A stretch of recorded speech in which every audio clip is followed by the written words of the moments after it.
Assalamualaikum warahmatullahi wabarakatuh. Kembali lagi di channel YouTube saya. Pada hari ini kita akan belajar mengenai ilmu produksi ternak perah. Di mana pada pertemuan ini kita akan membahas dasar-dasar mengenai ternak perah, apa itu ternak perah dan apa saja produksinya, produksi dari ternak perah tersebut.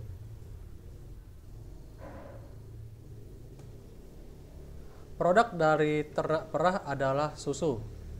Secara definisi, susu adalah cairan berwarna putih yang disekresikan oleh kelenjar mamae atau ambing pada binatang mamalia betina seperti sapi, kambing, atau kerbau yang diperoleh dengan cara pemerahan sebagai bahan makanan dan sumber gizi bagi manusia.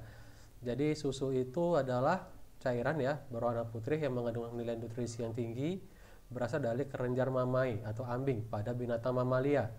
Dalam hal ini yang menjadi golongan binatang mamalia pada hewan ternak adalah ternak sapi, kambing, atau kerbau. Jadi ketiga jenis ternak inilah yang dapat digunakan sebagai penghasil susu bagi manusia.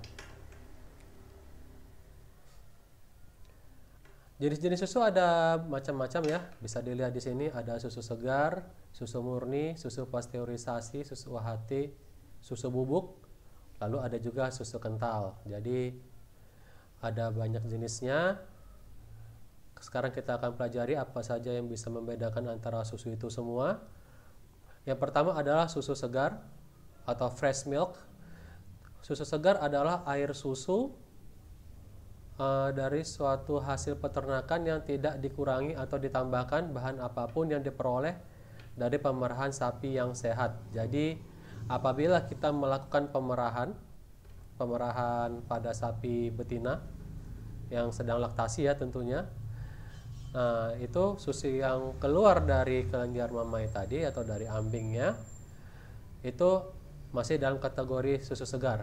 Jadi namanya susu segar. Jadi susu yang baru saja kita perah, kita ambil, itu adalah susu segar. Dia betul-betul murni, tidak tercampur apapun dan betul-betul fresh, baru keluar dari kelenjar mamae atau dari ambing ternak tersebut. Selain susu segar, ada juga susu murni.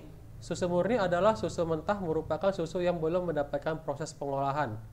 Jadi kalau ini hampir sama ya dengan susu segar, hanya bedanya kalau susu segar tadi itu dia betul-betul masih fresh, masih baru saja diperah dari hewan ternak.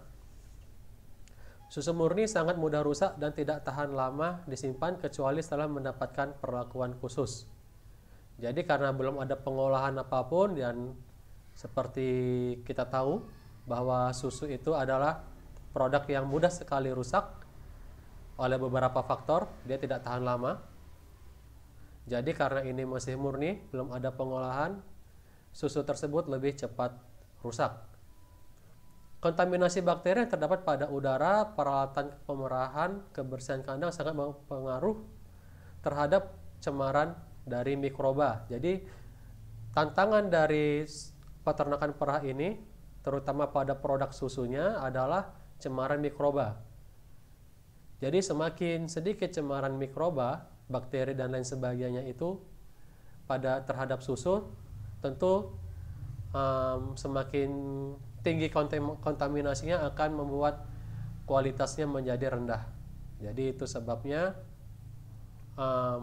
ada perbedaan ya dari kualitas susu milik peternak rakyat misalnya dan terhadap industri. Karena itu tadi, kalau peternakan rakyat mungkin pemerahannya masih manual, jadi kebersihannya agak kurang, jadi itu bisa menyebabkan kontaminasi bakteri terhadap susu tersebut.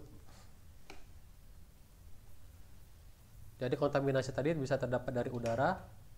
Jadi begitu susu keluar dari puting susu, puting ambing ya, dari ambing atau puting, dia langsung kena udara luar, itu sudah kena kontaminasi bakteri. Kemudian peralatan pemerahannya mungkin walaupun kita bersihkan, kadang-kadang masih ada juga bakteri di sana, itu juga bisa tercemar atau mencemari susu. Kebersihan kandang dan lingkungan sekitar juga seperti itu. Jadi kalau kandangnya dan peralatan itu kotor, itu akan mempengaruhi kualitas dari susu karena susu akan tercemar mikroba. Berikutnya ada susu pasteurisasi. Susu pasteurisasi adalah susu dengan proses pengolahan yang dipanaskan pada suhu 63 derajat Celcius dalam waktu 30 menit. Tujuannya untuk membunuh bakteri patogen. Jadi ini dilakukanlah pemanasan menggunakan suhu hingga 63 derajat Celcius dalam waktu 30 menit. Jadi ini sebenarnya tidak bisa membunuh semua bakteri, ya, hanya bakteri patogen saja. Sementara bakteri-bakteri yang tahan terhadap suhu yang tinggi atau panas, dia tidak dapat mati. Kelemahan dari susu pasteurisasi mempunyai jangka waktu simpan yang pendek. Jangka simpannya 12-16 hari dari tanggal pemrosesan. Tapi jika dibandingkan dengan dengan susu segar, susu murni, susu segar dan susu murni, ini tentu lebih panjang ya, lebih panjang masa simpannya. Namun belum terlalu panjang juga, belum mencukupi karena waktu simpannya hanya sekitar 12-16 hari. Namun proses ini tidak dapat mematikan bakteri bersifat termosisten alias tahan pada suhu dingin. Tadi sudah saya jelaskan sedikit ya, bahwasanya kalau hanya sampai 63 derajat Celcius itu tidak semua bakteri bisa mati, dan yang tahan pada suhu tinggi, lebih tinggi dari atau lebih rendah dari 63, dia tidak bisa mati. Kontaminasi pasteurisasi terjadi melalui peralatan pengolahan dan kemasan yang digunakan. Kemasan yang sering digunakan pasteurisasi adalah gelas, botol plastik, serta kemasan fleksibel berbentuk pouch. Jadi susu pasteurisasi ini juga masih rawan terhadap kontaminasi bakteri. Kontaminasinya bisa berasal dari kemasan yang digunakan pada susu tersebut atau susu pasteurisasi tersebut. Bisa jadi ada bakteri di gelas atau botol yang digunakan, itu akan mencemari juga dari susu tersebut. Berikutnya ada susu UHT atau ultra high temperature. Susu UHT adalah salah satu proses pengolahan susu yang dianggap paling aman karena memakai peralatan modern yang lebih aseptik dengan pengawasan yang ketat dalam proses pengolahan. Jadi susu UHT ini adalah susu yang dianggap paling aman, lebih aman dari pasteurisasi.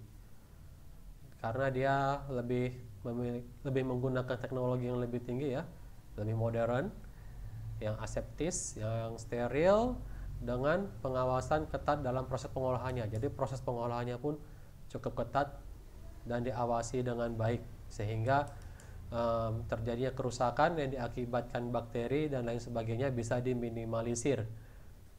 Pengolahan susu UHT menggunakan suhu tinggi dengan temperatur 135 derajat Celcius sampai 145 derajat Celcius dalam kurun waktu 2-3 detik. Jadi dia nggak lama.